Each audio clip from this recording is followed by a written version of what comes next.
Mesdemoiselles et messieurs, bonjour, bienvenue à Histoire de business du dimanche 7 juin 2020, présenté par Abdoulaye Diallo.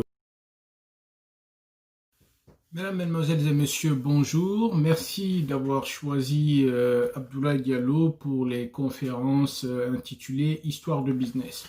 Alors, je fais cette vidéo à l'endroit de celles et ceux, vous, qui n'avez pas pu, pour des raisons diverses de calendrier, de temps, pour des raisons techniques, parce que vous êtes dans une zone du monde où le réseau Internet ne vous a pas permis de vous connecter au live sur Zoom.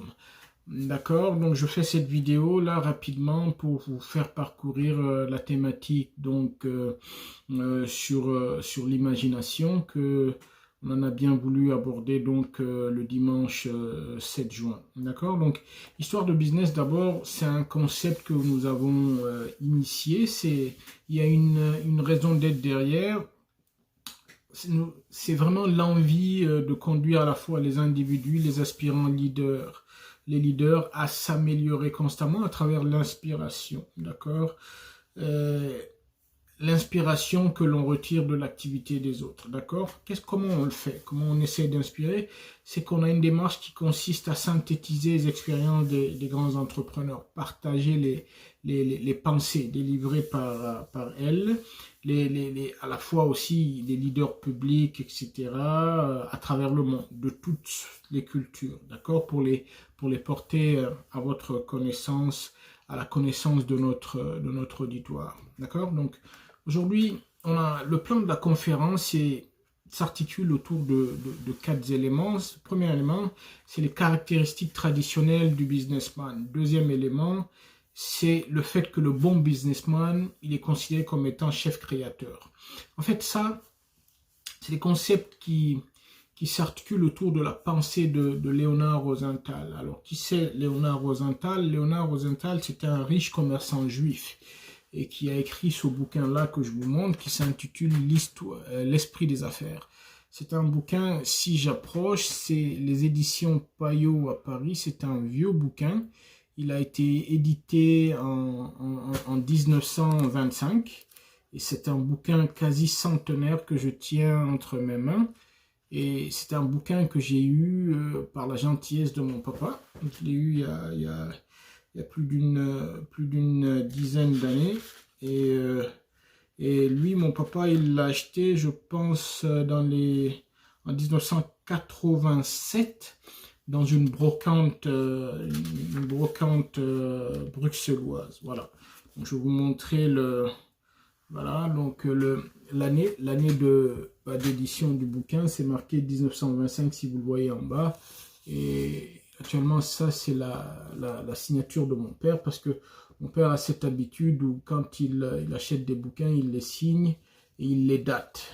D'accord? Donc là, il était en mission à Bruxelles le 28 septembre 1987, une date à laquelle il a acquis ce bouquin-là. Très bien. Donc, c'est un livre qui, depuis que je l'ai acquis, m'accompagne dans mon existence, dans tout ce que je fais.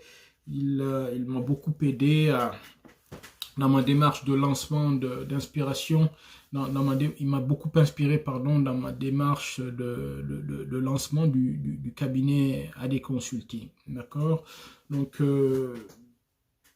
écoutez, il est riche en enseignements. Si je pouvais vous le raconter en entier, j'allais le faire. Ou alors si je pouvais vous le passer, j'allais aussi le faire. Mais je vais essayer de trouver des bribes, des parties intéressantes de ce bouquin-là pour vous partager cela, partager la pensée. On se rend compte combien de fois ce que dit Léonard Rosenthal dans ce livre au début du siècle dernier, eh bien, il y a encore des choses, il y a des principes de la vie qui sont intemporels, qui valent dans quelques périodes de l'existence humaine que ce soit. D'accord? Par exemple, la thématique que l'on va aborder aujourd'hui qui concerne l'imagination. Donc, troisième pilier de notre plan aujourd'hui, c'est qu'on va passer à travers quelques exemples historiques d'idées, fruits de l'imagination qui ont créer des éléments, des choses qui ont bouleversé positivement notre existence, d'accord? Des inventions, des innovations qui ont révolutionné le monde. Puis quatrième et dernier élément, naturellement, comme on est dans une démarche constructive, une démarche d'amélioration, on va pouvoir aborder les voies et moyens d'être en mesure d'imaginer de manière créative en business, d'accord? Et puis, naturellement, dans tout ce que l'on fait dans la vie à côté, que ce soit aussi en business lorsqu'on entreprend ou alors qu'on soit professionnel au sein d'une administration, au sein d'une entreprise, etc. Dans quelques domaines de la vie que ce soit, il est bien entendu assez important de comprendre que l'imagination est valable. L'imagination apporte de la valeur ajoutée, si tant est qu'on ait la capacité d'imaginer de manière créative. D'accord? Donc, les caractéristiques du bon businessman, premier élément de notre plan, c'est que Léonard nous apprend qu'il n'est pas un bon businessman qui le veut. Et je pense qu'on se rend compte de cela personnellement. Il y en a qui essayent d'entreprendre et puis qui n'y arrivent pas. Ils n'y arrivent jamais, ou il y en a qui essaient d'entreprendre puis qu'ils y arrivent finalement. Donc c'est vraiment pas, ce n'est pas bon businessman, n'est pas businessman qui le veut.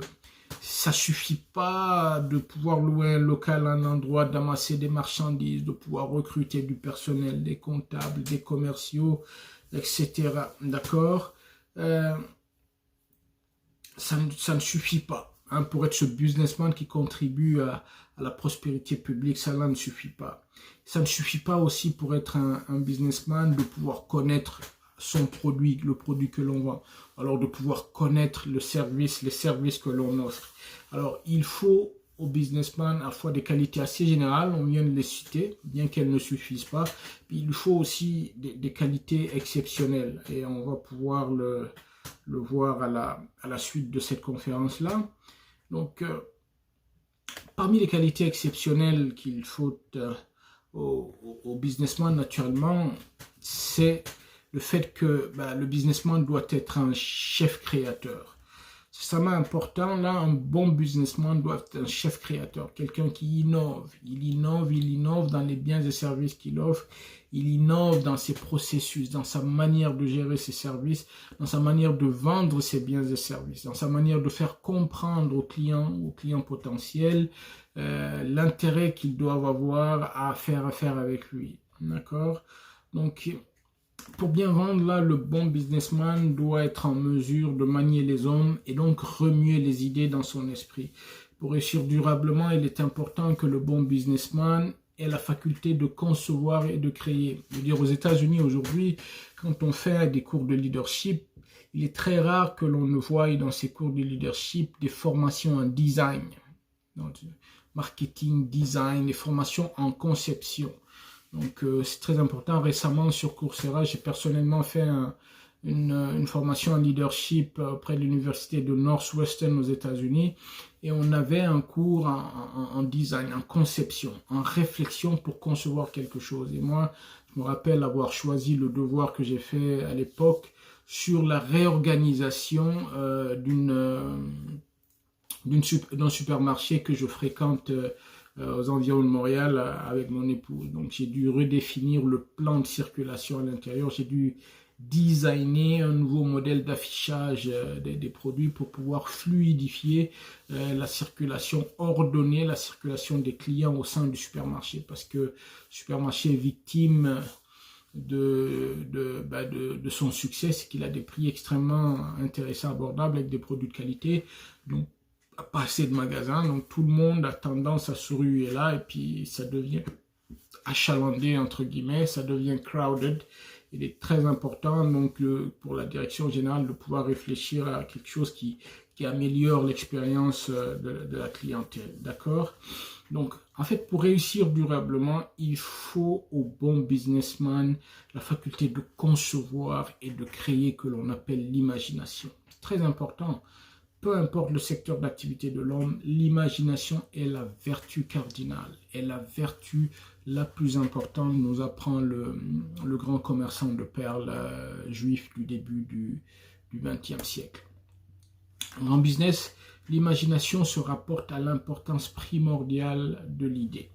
D'accord?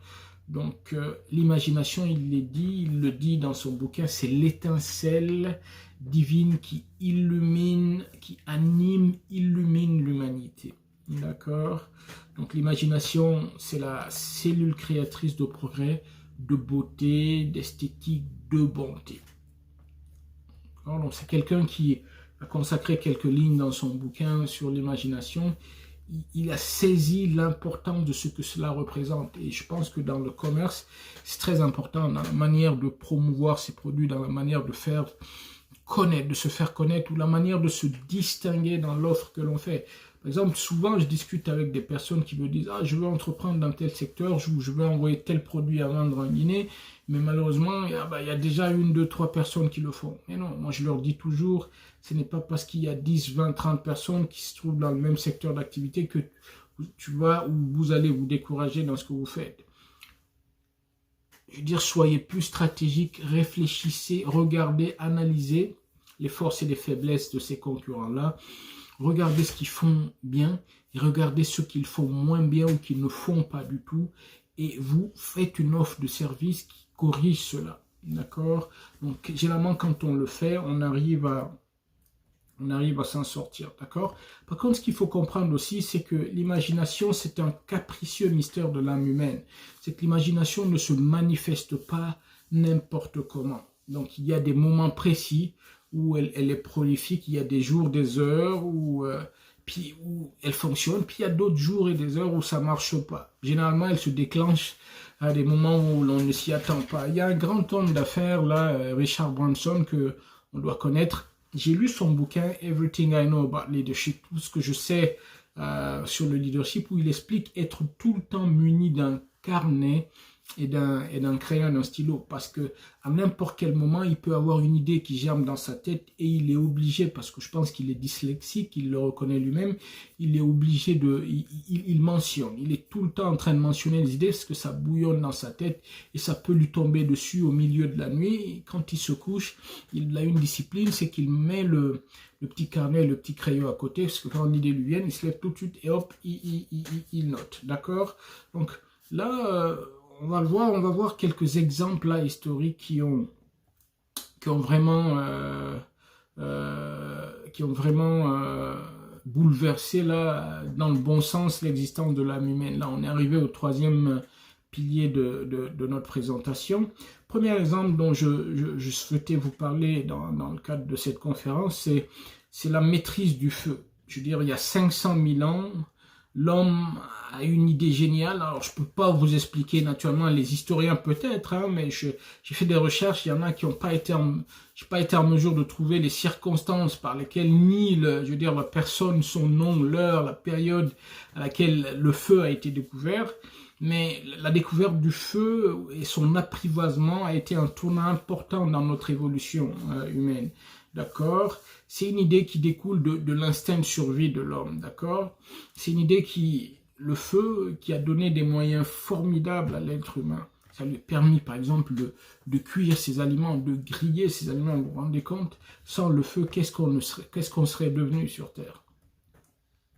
Ça lui a permis de produire des outils. Hein, le feu, je veux dire les fontes là, les fonderies, transformer l'aluminium, etc. Je veux dire, c'est sans le feu là, qu'est-ce qu'on aurait pu accomplir dans la vie? On se pose des questions. D'accord? Donc, deuxième exemple, c'est l'avion, naturellement. Donc, Siader a bien été l'inventeur de l'avion, comme nous venons de le voir. Ce sont les frères Orville et Wilbur Orville et Wilbur Wright qui réussissent là, donc vraiment après de multiples prototypes de planeurs, à effectuer le premier vol motorisé et contrôlé d'un aéronef. Donc ça c'est extrêmement important. Ils ont révolutionné là encore notre existence. Ils ont créé l'avion, cet appareil volant qui imite l'oiseau naturel, d'accord?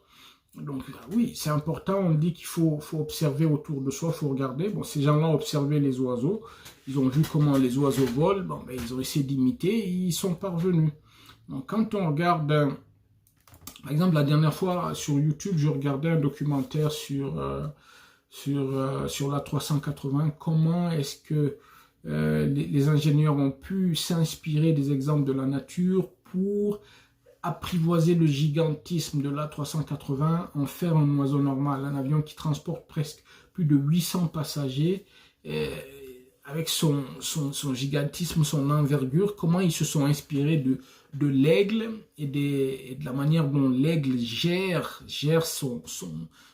sa situation en vol, comment ils se sont inspirés de cela pour faire des ailes de l'A380 qui puissent lui permettre de passer dans des aéroports standardisés, des aéroports normaux. D'accord? Parce qu'avec son poids, sa grandeur, il aurait fallu des ailes extrêmement longues pour pouvoir supporter tout ça. Mais qu'est-ce qui se passait? Donc, dans les tests en laboratoire, ils se sont rendus compte qu'il y avait du vortex au bout de l'aile. Et comment lutter contre le vortex au bout de l'aile? C'est que ils se sont inspirés de l'aigle, parce que l'aigle, au bout de son aile, qu'est-ce qui se passe? C'est qu'il y a des plumes parfois qui se lèvent et se mettent quasiment en position verticale pour éliminer le tourbillon d'air qui se produit au niveau du bout de l'aile et qui aurait un impact négatif sur les forces du vent aérodynamique qui maintiennent l'avion en vol. Donc en mettant quelque chose à la verticale, donc ça élimine le tourbillon d'air là qui se forme au bout de l'aile. Donc ça a été quelque chose de révolutionnaire. Deuxième élément, pour pouvoir gérer la solidité, gérer le poids de l'A380, ils se sont inspirés de la notion de matériaux composites issus de la culture mongole. Les arcs qu'on utilisait à l'époque dans la période de Gengis Khan sont faits de matériaux composites, de manière à ne pas faire de grands arcs, mais de manière à permettre à l'arc de résister à la force lorsqu'on tire l'arc pour pouvoir lâcher la flèche, afin d'éviter que cela casse. Donc on a pu mettre différents matériaux à la fois dans le côté externe et le côté interne de l'arc afin de le rendre plus solide. Donc la notion de matériaux composites, elle est venue de là. Donc l'A380 n'est pas fait que d'aluminium, il y a d'autres matériaux qui rentrent dans sa composition de manière à le solidifier et à éviter que l'impact des oiseaux ou d'autres objets ne puisse nuire à sa carlingue, et de manière à le faire un avion léger, concevoir un avion léger mais solide et pouvoir faire des économies de carburant, etc. Donc ils se sont inspirés aussi de la pompe, de la traditionnelle pompe à vélo, pour pouvoir fabriquer je veux dire des trains d'atterrissage qui puissent absorber le choc de ces centaines de tonnes à l'atterrissage. Donc on voit bien combien de fois l'imagination à la fois des ingénieurs, je veux dire, permet d'arriver à créer des choses prolifiques là qui révolutionnent le monde. D'accord? Puis il y a un exemple assez intéressant en matière de santé et sécurité que j'ai souhaité partager avec vous, c'est la sortie de secours. Elle a été brevetée par une dame qui s'appelle Anna Connolly, une américaine, en 1879. La sortie de secours, c'est une imagination qui a bouleversé notre existence, qui a amélioré la sécurité des bâtisses dans lesquelles nous vivons et dans lesquelles nous travaillons. Ça a sauvé la vie de millions de personnes. Vous vous rendez compte, dans un pays comme la Guinée, c'est un challenge encore, parce qu'il y a beaucoup d'immeubles d'habitation, beaucoup d'immeubles de bureaux qui sont conçus et au sein desquels on ne veille pas à installer, je veux dire, des issues de secours. Et ça représente un problème majeur en soi, et c'est au rôle, il appartient à l'État, puis à la fois aux consommateurs de pouvoir exprimer leurs inquiétudes par rapport à cela, et puis naturellement à l'État de légiférer et de s'assurer que les normes en la matière soient respectées. D'accord? Donc cela, comme j'ai pu le dire, donc demeure un défi majeur dans un certain nombre de pays à travers le monde, comme la Guinée. D'accord? Donc voilà, l'ampoule électrique. L'ampoule électrique, c'est une invention fruit de l'imagination qui est fulgurante. Hein. C'est une idée de Joseph Swan en 1878, et c'est le fruit de la magie de l'imagination. D'accord? Quelle idée que de pouvoir penser à transformer l'énergie électrique en lumière. Il fallait vraiment y penser. Et puis en 1879, Thomas Edison, naturellement, a amélioré l'idée. D'accord? Donc quatrième et dernier élément de notre présentation, c'est comment faire pour imaginer de manière créative en business, d'accord? Il est très important de casser une idée reçue. Généralement, qu'est-ce qui arrive? C'est qu'on pense que l'imagination, l'innovation, la créativité, tout ça, c'est une affaire de grands penseurs, c'est une affaire de grandes entreprises, de grandes compagnies, c'est une affaire de technique, de technologie, etc. Non, l'imagination, la créativité, le design, l'innovation, tout ça, c'est des choses qui fonctionnent dans notre vie de tous les jours, dans notre travail de tous les jours, même à la maison. Imaginez une meilleure manière de faire comprendre à ses enfants qu'ils ne doivent pas manger trop de sucette, qu'ils doivent pouvoir aller au lit très tôt, etc. C'est de l'imagination, c'est de l'innovation. Innovation sociale, certes, l'innovation en matière de leadership familial, mais ça l'est et ça demeure de l'innovation, d'accord? Il y a une photo que j'ai trouvée sur Facebook, malheureusement vous ne voyez pas la présentation, mais que je montre dans le cadre de la présentation, c'est ce jeune homme qui a fabriqué une charrette, et dans la charrette il présente, je veux dire,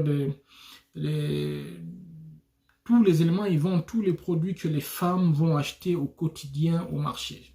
C'est-à-dire des produits vivriers qui servent à la cuisson du plat, des plats journaliers dans les foyers en Afrique. Donc lui, il fabrique sa charrette et qu'est-ce qu'il fait? Il transporte le marché, tous ces éléments qu'on trouve au marché, il les met dans sa charrette et il parcourt les allées des quartiers à Abidjan. Et ça, c'est une imagination, une invention révolutionnaire de sa part parce que ça économise, ça permet à certaines femmes qui, dans les quartiers, qui ont oublié, qui n'ont pas eu le temps d'aller au marché, qui ont oublié d'acheter du piment, du gombo, ou de l'igname, ou etc., ou de l'huile, ou qui en manquent, de pouvoir se réapprovisionner toujours parce que ce monsieur a eu la merveilleuse idée d'amener le marché à elle. Donc, il a donc pu se distinguer des autres concurrents qui sont sur le marché et il s'est créé une clientèle dans ce sens-là. Ça, c'est le fruit de l'imagination. Pour être un bon imaginateur, pour être un bon créateur, pour être quelqu'un qui trouve les bonnes idées ou qui trouve les bonnes idées pour pouvoir avoir beaucoup plus de clients, pour pouvoir mieux vendre ses produits, pour pouvoir mieux développer son entreprise, il faut être en mesure de sortir de sa routine habituelle. C'est extrêmement important. Il faut changer sa manière de penser, d'accord? La manière de penser, la foi, c'est le pire obstacle auquel on peut être confronté. C'est le pire obstacle à sa réussite, à la fois en business et dans tout autre domaine de la vie, d'accord? Lorsqu'on est,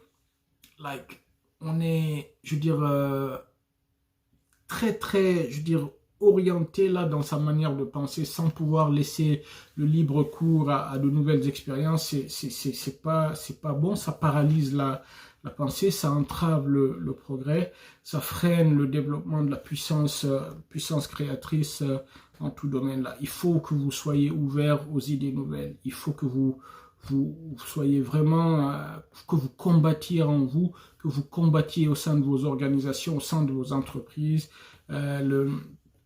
l'esprit de la pensée unique, d'accord? L'esprit qui veut que, on dit souvent, écoute, ça ne marchera pas, c'est impossible, ça ne sert à rien, ici on est en Afrique, on est en Guinée, ça ne fonctionnera pas, etc., ça ne marchera pas. Non, ça c'est des choses qui freinent l'imagination, c'est des choses qui freinent toute possibilité de pouvoir améliorer les choses, d'accord? Donc, sortir de sa routine habituelle, c'est se faire de nouvelles expériences. Alors, pour un entrepreneur, par exemple, sortir de sa routine habituelle pour aller dans des situations de s'inspirer, c'est pouvoir, par exemple, dans son secteur d'activité, si on évolue dans le tourisme, c'est d'aller dans les foires internationales de tourisme. Ou alors, c'est de pouvoir soi-même créer dans son environnement des forums au niveau du tourisme, au niveau de la gestion hôtelière, etc. Et réunir des gens, amener les gens à venir partager leur expérience, réunir les différentes parties prenantes de son secteur d'activité dans le cadre d'un forum pour écouter les gens, écouter les problématiques, les opportunités dans lesquelles ils sont confrontés. Ça peut vous permettre de vous inspirer et d'orienter de manière constructive votre business. Alors, il faut pouvoir lire aussi. Lisez. C'est quelque chose d'extrêmement important. Les grands leaders qui réussissent lisent beaucoup. On le voit, par exemple, il y a un grand exemple de cela, quelqu'un comme Bill Gates, où il lit plus de peut-être 3 à 5 bouquins par semaine. Ce monsieur est constamment en train de lire, il n'est pas le seul. Il y en a qui consacrent 5 heures. Il y a certains grands leaders d'organisations qui consacrent 5 heures de leur vie par jour à lire des livres, ça peut être des livres, ça peut être des articles spécialisés, ça peut être des articles, des nouvelles. Ils sont aware, ils élargissent leur perspective. Comme on le dit, l'information c'est le pouvoir. Ils s'informent dans leur environnement, ils s'informent des informations dans leur domaine d'activité, etc.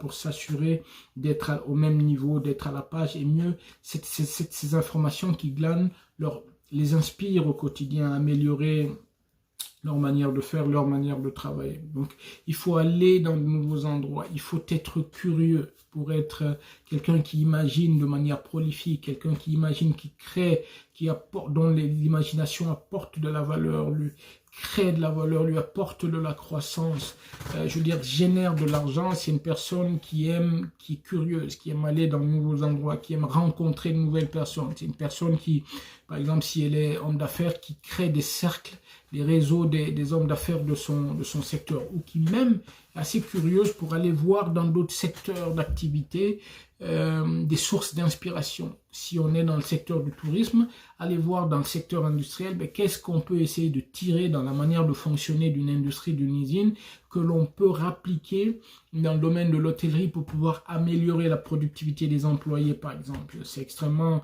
important. Quelqu'un, par exemple, je pense au CEO d'une compagnie pour laquelle je travaillais il y a quelques années, c'était dans le domaine minier, qui est allé s'inspirer de la manière dont les industries de l'automobile fonctionnent au Japon, aux États-Unis. Qu'est-ce qu'il a fait? Il a vu le système de production Lean, le Lean Management, qu'il a pris, l'a répliqué dans la manière dont son industrie minière fonctionne, la manière dont on extrait le minerai et qu'on le livre chez le client. Alors ça a révolutionné ce groupe-là. Ils ont été rendus à la production de la tonne de minerai de fer la moins chère au monde, qui leur a permis de traverser toutes les crises boursières, toutes les crises cycliques boursières. Oh la main, ça c'est le fruit de l'imagination. Ça c'est parce que ce CEO-là a voulu sortir de son sentier battu, il a voulu sortir de sa routine habituelle pour aller s'inspirer ailleurs. D'accord? Il faut aller de l'avant, il faut avancer, il ne faut pas reculer. Alors, il faut éviter de se dire, c'est comme ça que nous avons toujours fait. Pourquoi changer? Non, quelqu'un qui réfléchit comme ça ne va pas réussir à innover. Quelqu'un qui réfléchit comme ça ne va pas réussir à imaginer des choses, à innover, à créer des choses qui vont lui permettre de trouver de nouveaux relais de croissance dans le cadre de ses affaires. Il ne va pas réussir à imaginer des choses, à inventer de nouvelles manières de faire, de nouveaux processus pour mieux atteindre ses objectifs. Le fonctionnaire qui réfléchit comme ça, qui lutte au ministère du Plan ou du Développement économique, ne trouvera pas de nouvelles stratégies, n'ira pas sur le terrain pour essayer d'étudier la manière dont les familles moins aisées, les familles pauvres évoluent, et trouver en réponse des projets de développement économique plus adaptés à leurs besoins, plus concrets, plus conformes à leur réalité, de manière à pouvoir les aider à y arriver. Donc c'est cela la démarche que nous devons faire. Donc plutôt que de se dire c'est comme ça qu'on a toujours fait, pourquoi changer, il faut plutôt se dire qu'est-ce que nous pouvons faire pour améliorer nos méthodes. Qu'est-ce que nous pouvons faire pour améliorer nos méthodes? C'est extrêmement important. Donc, mesdames et messieurs, nous sommes arrivés au terme de cette conférence-là sur l'imagination. On a vu, comme le dit Leonard Rosenthal, l'imagination, c'est l'étincelle qui illumine le monde. C'est l'étincelle qui illumine notre esprit dans quelques domaines que l'on soit en affaires, que l'on soit fonctionnaire, que l'on soit jeune qui cherche à entreprendre. Il faut laisser libre cours à son esprit. Il faut se donner les possibilités d'inspiration. Il faut aller chercher de l'inspiration. L'inspiration, on la trouve comment? En allant vers les gens, en lisant, en étant curieux, en allant sur les sites internet, à chercher les domaines dans lesquels on veut entreprendre. Il y a un outil, Google, on tape, je veux avoir un hôtel, qu'est-ce que ça prend? On va demander à Google, entreprendre dans l'hôtellerie, on tape les mots-clés, Google va nous sortir des choses, on va lire des éléments, on va lire des articles, ça va pouvoir nous inspirer. Qu'est-ce que je veux être ou avoir mon hôtel? Je veux créer un lodge touristique à Dalaba. Qu'est-ce que cela prend? Je vais aller consulter les gens qui l'ont fait. Je vais aller trouver le directeur général de Sheraton ou la directrice générale de Sheraton. Je vais lui poser la question de savoir qu'est-ce que cela coûte de gérer un hôtel de telle ampleur, etc. Il faut toujours se poser la question, qu'est-ce que je peux faire pour mieux appréhender le domaine dans lequel je veux investir? Qu'est-ce que je peux faire pour mieux comprendre pour améliorer le domaine dans lequel je travaille, etc. Toujours être en mode bêta, toujours être dans une logique de réflexion, dans une logique d'idées, de trouver des idées et ne pas avoir peur de les appliquer, ne pas avoir peur de sortir de sa zone de confort pour aller de l'avant. C'est à cela que nous sert l'imagination et c'est à cela que Histoire de Business aspire, pour vous inspirer cet état d'esprit-là, pour vous inspirer cette manière de faire, pour mieux performer au bénéfice de vous-même, au bénéfice de la société qui vous entoure, au bénéfice des hommes et des femmes qui travaillent avec vous et au bénéfice des hommes et des femmes potentiels qui pourraient vivre dorénavant du fruit de votre imagination. Je vous remercie de votre attention et à très bientôt pour de nouvelles histoires de business.